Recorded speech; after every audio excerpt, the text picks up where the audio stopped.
Why is my fiancée hiding me from her friends? Is she keeping secrets? So my fiancée, GF, aged 32, doesn't want me, aged 28 to talk to her best friends at all before marriage. We have been dating since the last 2.5 years, and those 2.5 years has been mostly public. Public in the sense that both me and her like to post pictures or reels of ourselves from vacations or times together, and we were very clear that we were in a relationship on Instagram. However, she doesn't have a lot many real-life followers from office or personal life on her Instagram. She has around 7 or 8 really good friends who she meets on a regular basis and one cousin. We are both matured adults and decided to get married in the coming year in 2024 November or December since we started dating. So I thought it would be better if I introduced her to my family too last month. So I took her consent and decided to meet with my family at a good restaurant in the city. My family got to know her, and they liked her, and decided to fix the date for our wedding. But my GF said it would be too early for her to get married this year. So we eventually decided to fix the marriage date for February 2025, 6 months from now. Usually in my city, it's a requirement to book the marriage halls early enough so that you get a proper hall. So I took her consent and discussed with my family and booked a hall for marriage. Few days later, she also went and booked a hall for her side of the party. It is normal to have parties from both bride and groom side in our culture. Basically, so far I have made her meet my family and one female friend of mine who lives in a different town with her BF, and both of the meetings were proper well-planned meetings. She also met maybe another friend of mine, accidentally, in the mall. I, however, have never met her friends in that manner. Only once or twice I met some friends by accident as I was driving my GF somewhere, and 2-3 of her friends also hopped in and we just spoke a few words as we traveled in the car. But her friends were aware that we were dating, of course. Now, a strange incident happened last week which left me really confused. It was a text from a friend of hers on Instagram. Before this, I had never spoken to this friend of hers except for only once, a year back, when my GF wasn't talking to me as we had a fight, and so I texted this friend of hers and asked her politely to talk to my GF once as she is a good friend. She said, okay, I will surely talk. And also I texted her friend only because I felt my GF back then was going through a lot of things, and probably she would need a friend to discuss properly as she had a huge financial loan, etc., and even had a fight with me and her family for some reasons. Shortly afterwards, I got a call from my GF regarding me DMing her friend on Instagram, and she asked me very angrily to never talk to her again. To which I was surprised, but I complied as our relationship wasn't so stable back then, and I gave her space to settle. And after a while that day, I got a message from her friend saying, hey, sorry, I can't help you in this, and she blocked me on Instagram. I was okay, and didn't react back, etc.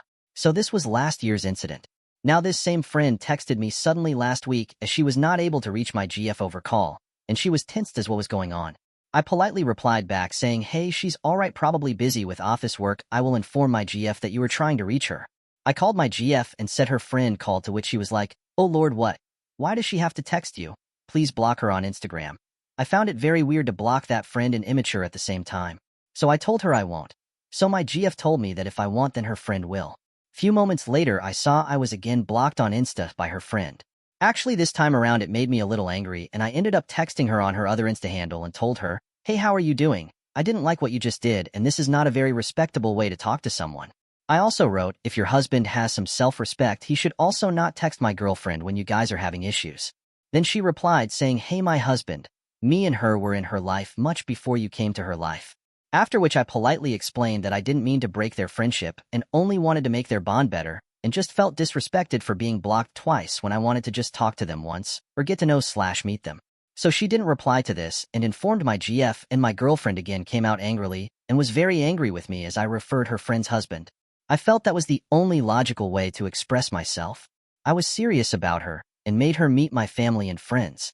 She had no family members. Her parents also passed away and cousins live in other countries or far away now, but her friends would be the ones who would be present at our wedding from her side.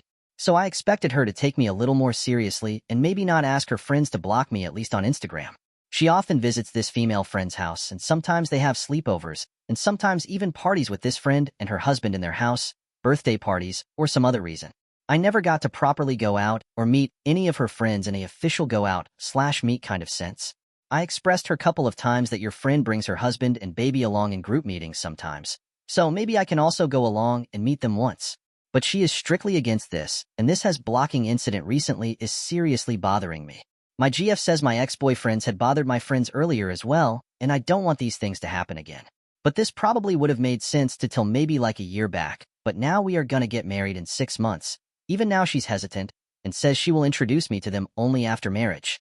And also when she gets married, these friends will probably have to help her make her side of the arrangements/duties as she has no one else.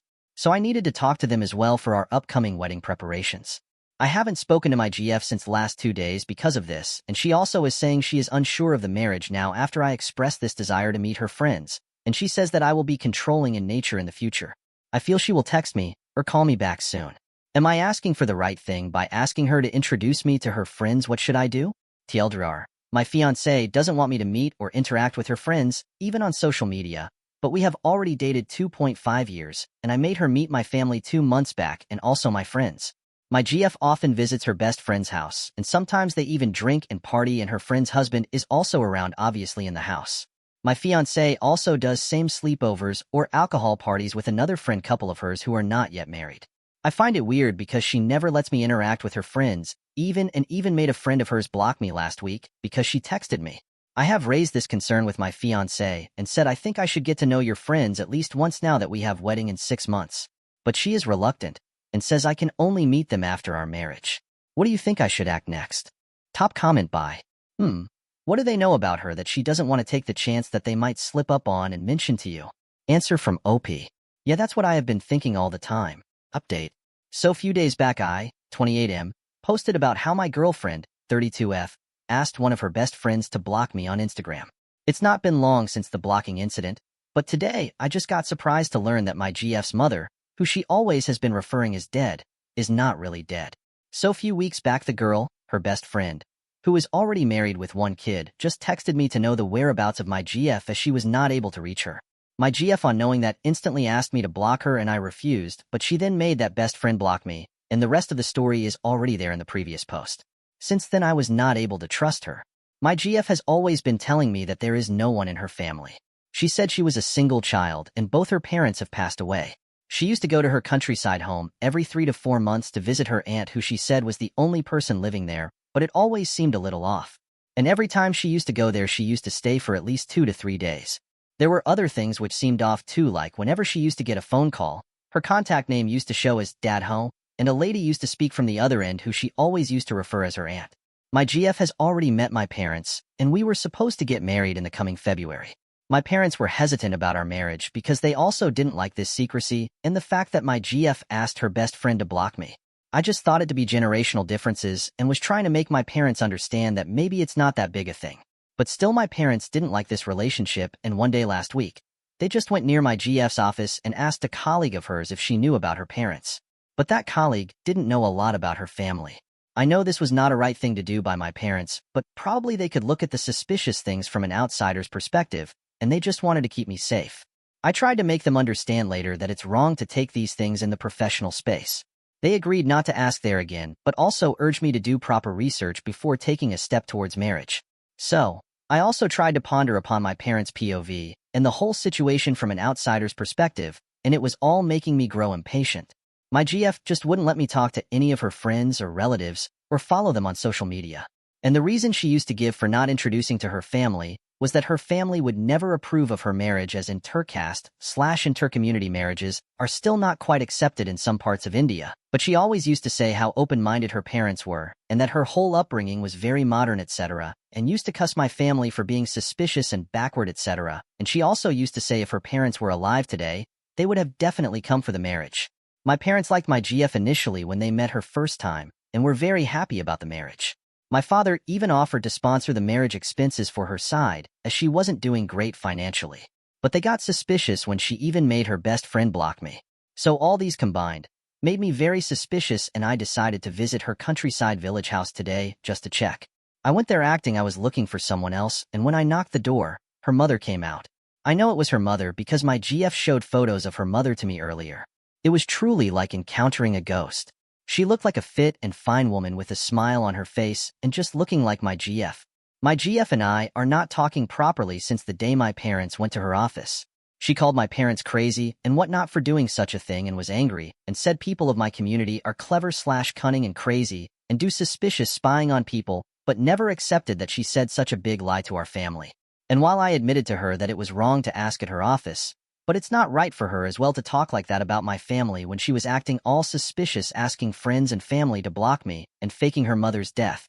I haven't spoken to my GF about this, and what should I make out of this really? This was a very huge lie, and I don't see a valid reason for this either. Her father, as I confirmed from locals nearby, had actually passed away and her mother was living there with her aunt who was living in a different house just on the adjacent block. I just want to know if there could be any valid reason or judgment that can be applied to this scenario because I can't think of any. Her mother looked fit and fine to me, roughly around 50 to 60 years of age. TLDR, my girlfriend asked her best friend to block me on Instagram, claiming her parents were dead and only her aunt was alive. However, I discovered her mother is actually alive and living in her countryside home. This, along with other suspicious behavior, has led to trust issues.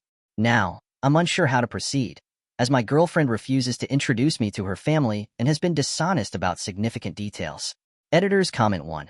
Thank you for pointing out an important breakup update from OOP. Comment by, talk to a lawyer first before making any step. Reply by OOP, yeah, I saw online that she cannot do anything from her end, because this is a case of portraying a fake identity of herself. I can file a case of perjury on her if I wish to, but for now, I am not going to do any of those things. If she does something, I will take my steps. Reply by, just try to check her phone. Phone always have all the secrets. Reply by OOP, well, I have already broken up with her, but if I date a girl next, I think I will have an open phone policy. By the way, asking for a friend, how do you actually implement an open phone policy? Do you just ask your GF, may I use your phone, and just check stuff in it? Or like know the password and stuff of each other, and she can use it anytime she wants and you can as well. For this GF, I made sure she kept her password known to me. I was able to unlock her phone, but last few days back I checked she had put a separate app lock password on WhatsApp and phonebook apps, so I wasn't able to access it. But I had more important things going on in our relationship, so couldn't delve deeper in this issue. Editor's Comment 2. The comment section was pretty clear that OP had to protect himself yesterday and probably end the relationship. Top comment 1 by you/imchagirl. It's over. How could you ever trust her with anything after this? Look, I am sure you are a nice person, but this is many huge lies from her. You need to seriously wake up. Talk to your parents. Figure out a plan. But the marriage can certainly not go forward. Top comment 2 by you/merputter99. Definitely don't marry her. This is bizarre behavior. But maybe ask her why. Like directly confront the issue. That's what I would do. While I was breaking up with her, that is. Top comment 3 by you/incognito throwaway 1A. Break up. She's a liar. Top comment 4 by you/incognito throwaway 1A. Yeah, buddy. I think you need to cancel everything. I see so many red flags. The gaslighting is also quite ridiculous. It's not worth it. Imagine you get married and she keeps on acting the way she is right now. At this point, do you truly even know her? Your wife-to-be told you her mother died, and you had to play Sherlock Holmes to find out that she was lying. You and your family shouldn't have to play these games. She's right about one thing, your parents shouldn't have spied on her, but your family doesn't have to deal with her lies. Save yourself some trouble. Get out while you still can. Update. So it's been a month roughly. I posted my question about the weird behavior of my fiancée and her lying about her mother being dead. Today I thought of posting a small update regarding the entire situation because a lot of you have been asking me for this. After discovering that her mother was still alive, I was shocked for a few days.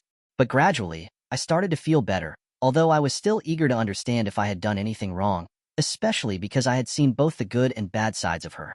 Now that some time has passed and I can think more clearly, though I do miss her at times, I reflect on what I know about her. She is someone who is naturally very compassionate and has shown great kindness towards animals, adopting or helping several street animals during the 3 years we were together. I've seen her experience happiness, sadness, and vulnerability.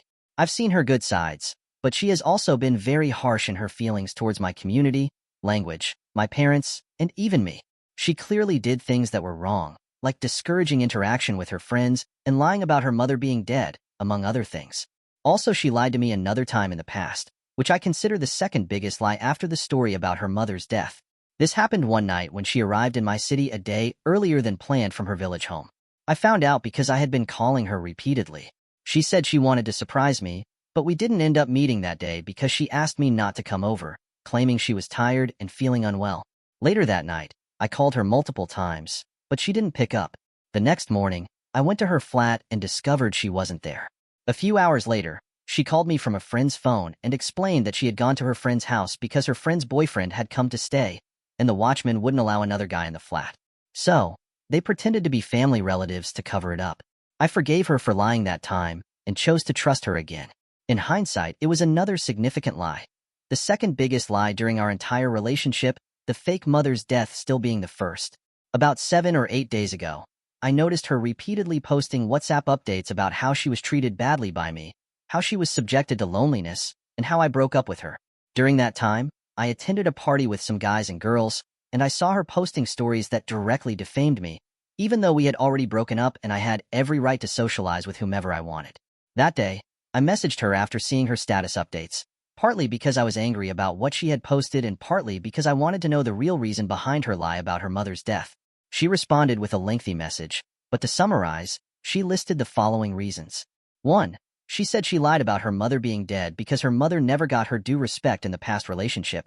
Her ex probably never let her stay at her mother's village house for more than 2 days. 2. Her ex-BF was roaming around in the city with other girls and probably even cheated on her while her mother was in the hospital.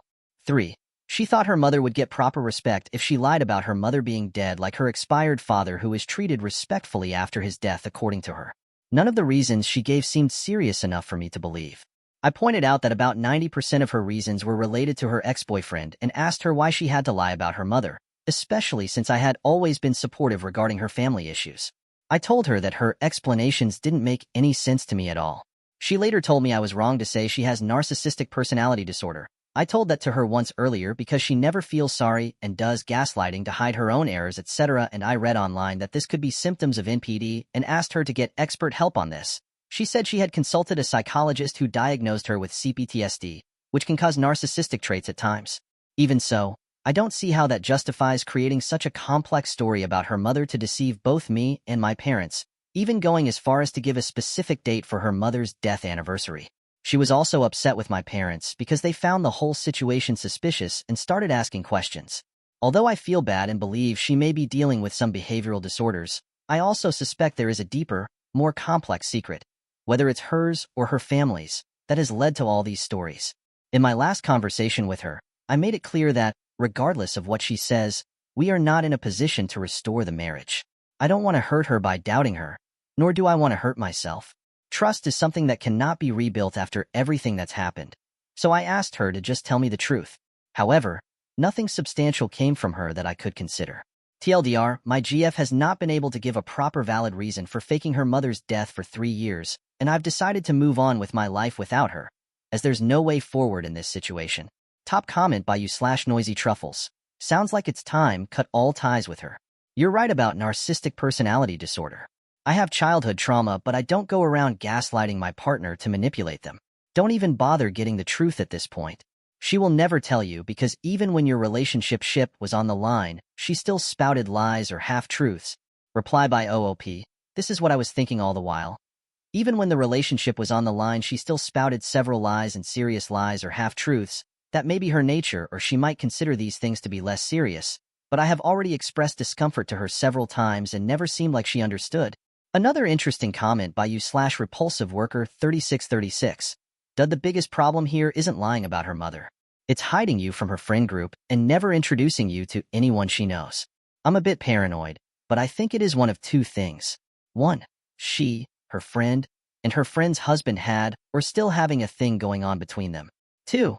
She's married or in a relationship and her friend is covering for her. That could explain why you're blocked. She didn't want you seeing a pic of her with another guy on her friend Instagram.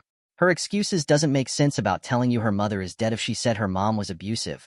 Or she seduced an ex. Yeah, sure, I get hiding her, but she still goes and vist, meaning the relationship is good. To many sectors to count, I think you should end this relationship and move on. How can you trust anything she say when she's been telling lie after lie your entire relationship? Move on, man, it's not worth it.